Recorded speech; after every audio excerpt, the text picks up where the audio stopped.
আসসালামু আলাইকুম। এই মুহূর্তে আমি ধানমন্ডিস্থ স্পেশালাইজড গ্যাস্ট্রোলিভার কেয়ারে এন্ডোস্কোপি সুইট থেকে আমার এক সম্মানিত রোগী ৬৫ বছর বয়সী মাকে নিয়ে আপনাদের সামনে উপস্থিত হয়েছি। তিনি আমার কাছে এসেছেন মূলত একটি এন্ডোস্কোপি করতে। তার রোগ ইতিহাসে আমি ইতিমধ্যে জেনেছি তিনি হেপাটাইটিস বি ভাইরাস জনিত লিভার সিরোসিস রোগে আক্রান্ত এবং অনেক জায়গায় চিকিৎসা নিয়েছেন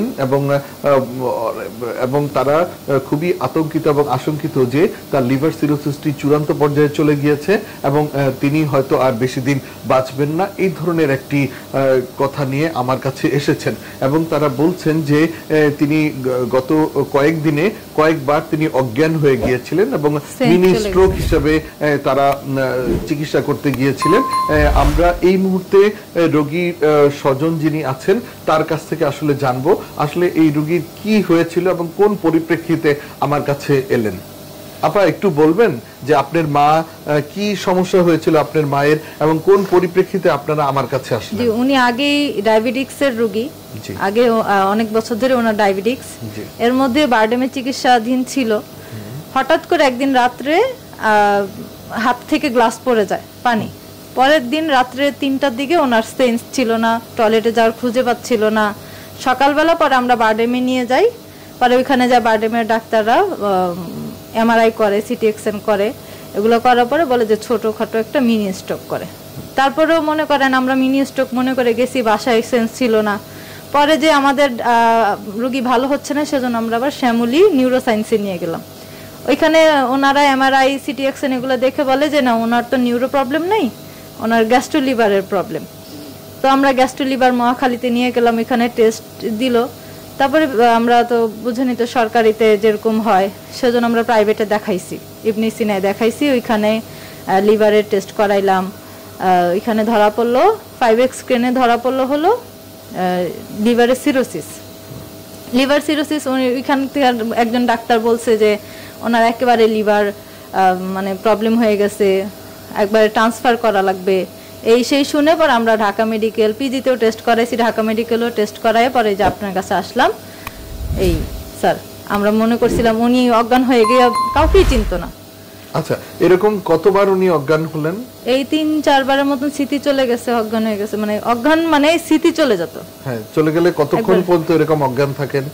অজ্ঞান সেন্স মনে করেন রাত্রে ঘুম থেকে উঠলেই সেন্স চলে যায়, পরে রাত্রের দিকে একটু স্বাভাবিক হয়, আবার ঘুমাইলে ঘুম থেকে উঠেই আবার সেন্স চলে যায়। ঘুম থেকে উঠে সেন্স চলে যায়।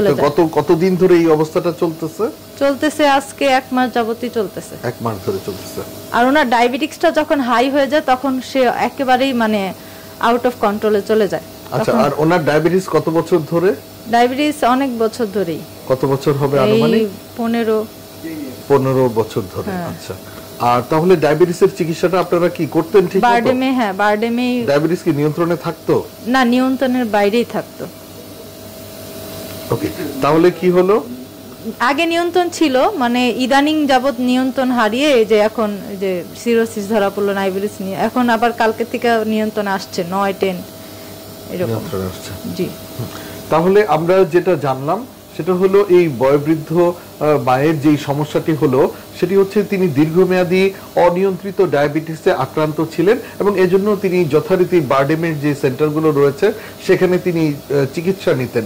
কিন্তু প্রায় সময় জ্বর হতো অনেক। বিগত কয়েক মাসে দেখা গেল তিনি প্রায় অজ্ঞান হয়ে যান এবং পরবর্তীতে আবার জ্ঞান ফিরে আসে। তো এই অজ্ঞান হয়ে যাওয়ার, বিশেষ করে দিনের বেলা, রাতের বেলা তিনি কিন্তু বেশ সজাগ থাকেন, ভালো থাকেন।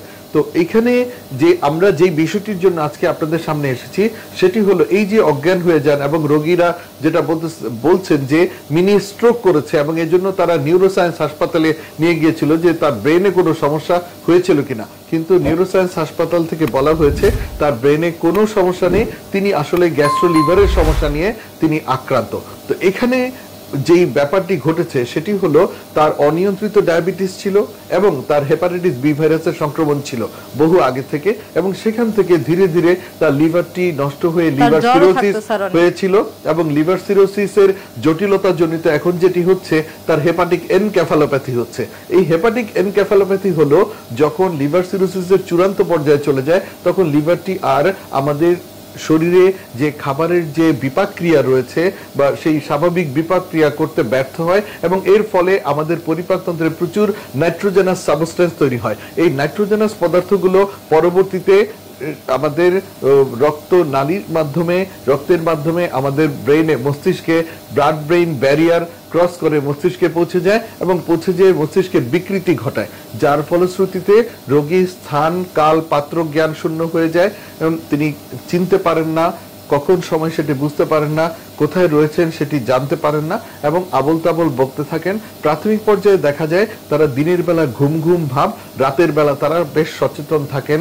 দেখা যায় স্বাভাবিক যে অ্যারিথমেটিক যে পরীক্ষা অর্থাৎ গাণিতিক যে হিসাব নিকাশগুলো, যোগ বিয়োগ গুণ ভাগ এগুলি করতে তারা ব্যর্থ হন, ফাইন কাজগুলো করতে পারেন না, দেখা যায় সূচের মধ্যে সুতা দিতে পারেন না, তারা লিখতে পারেন না, জামার বোতাম আটকাতে পারেন না।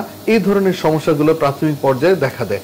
পরবর্তীতে দেখা যায় তিনি কাউকে চিনতে পারেন না, এরপরে দেখা যায় সকালে কি খেয়েছেন বিকালে তিনি ভুলে যান, এই ধরনের সমস্যাগুলো হয়ে থাকে।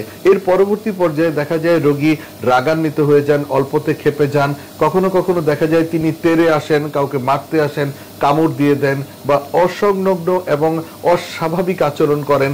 দেখা যায় সবার সামনে দাঁড়িয়ে কাপড় খুলে প্রস্রাব করতে থাকেন, কিংবা মাকে ভাই বলে সম্বোধন করেন বা বোনকে শালি বলে সম্বোধন করেন। এই ধরনের অবস্থা বা বাবাকে ভাই বলে সম্বোধন, এই ধরনের অবস্থা তৈরি হয়ে যেতে পারে।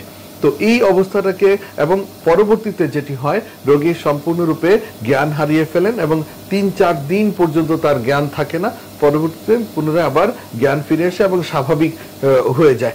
এই অবস্থাটিকে হেপাটিক এনকেফালোপ্যাথি বলে। তো এই হেপাটিক এনকেফালোপ্যাথি নিয়ে এই রোগীটি এসেছেন।